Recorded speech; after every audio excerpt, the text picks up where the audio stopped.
your fitness level goes like this, and when you stop, lots of things, when you stop working your heart, for instance, it goes up like this, and when you stop, it goes back down like that, but not fitness.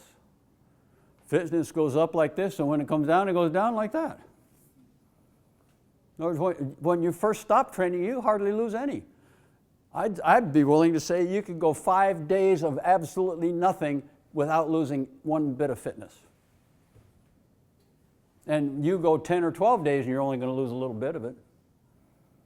It doesn't go away fast. We've done studies where we did muscle biopsies to look at what changes down in the muscles over time. And they took a group of marathoners who ran 100 miles a week for 1 year and muscle biopsy and looked at all the changes that took place.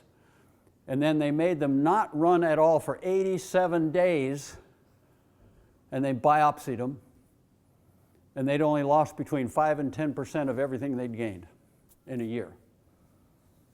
Many fitness things don't go away that fast. Sure, your breathing and things like that go, but they come back fast too. But real physiological changes, cellular things, don't go away fast. Keep this in mind. Rest or recovery is part of training. It's not avoiding training. In other words, there are benefits to resting. So you should never feel bad about even taking a day off completely or a half a day or whatever, you know. Not that you can rest 5 days a week and get away with it, but you know, if you rest now and then, it's good. Now, cross training depends on what kind you're doing. There's all kinds.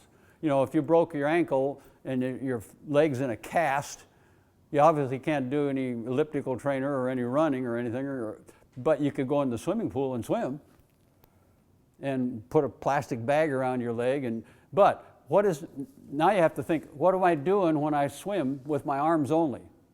Now I'm training my arm muscles. I'm not doing anything for my legs. Sure, I'm keeping my heart working, but your heart probably isn't the thing that's going to limit you when you start running again. It's going to be your legs. You know, and some people, sometimes I could argue against cross-training when you're hurt. Because sometimes people, when they cross-train real hard while they're hurt and can't run, when they go back to running, they figure they're in such good shape they're going to run too hard. Then they get hurt again.